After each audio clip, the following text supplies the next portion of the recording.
Le 4 juin dernier, le prince Harry et Meghan Markle accueillaient Lilibet, leur deuxième enfant. Dès sa naissance, le nom de celle que les journaux surnomment déjà Lily a beaucoup fait parler.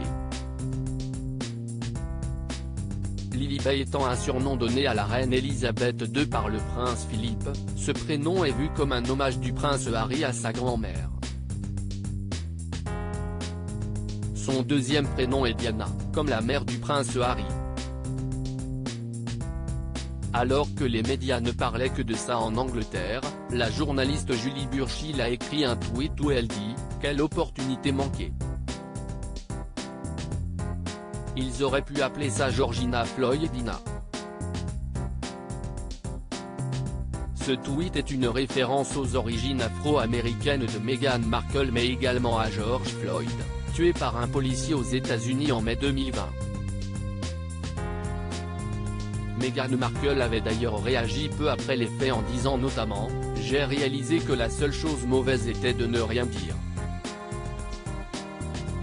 La vie de George Floyd comptait, et plein d'autres personnes dont on connaît le nom et dont on ne connaît pas le nom. Le fait que Julie Burchill appelle le bébé ça et le caractère raciste de son tweet ont été largement dénoncés et la chroniqueuse a fermé son compte Twitter peu après.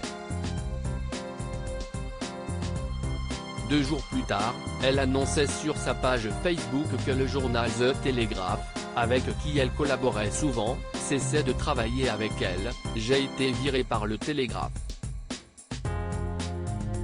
C'était 5 très bonnes années et je serai toujours reconnaissante envers eux.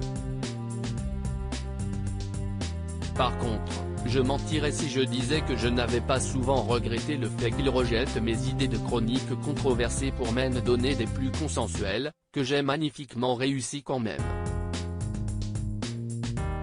Lilibet, Julie Burchill ne s'excuse pas pour son tweet. Julie Burchill ne fait donc pas mention de son tweet et n'a pour l'instant publié aucune excuse. Ce n'est pas la première fois qu'elle se retrouve dans la tourmente puisqu'elle a construit sa célébrité avec des polémiques du même genre.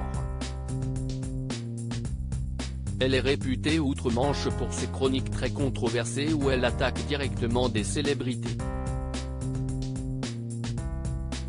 Elle avait notamment déclaré lors des 25 ans de la mort de John Lennon « Je ne me souviens plus où j'étais mais j'étais vraiment contente qu'il soit mort ».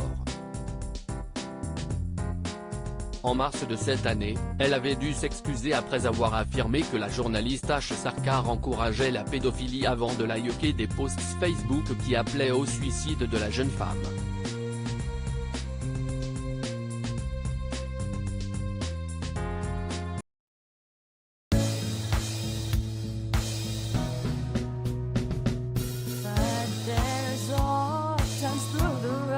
I think you can let me know. Sit down, sit back, let me help you out.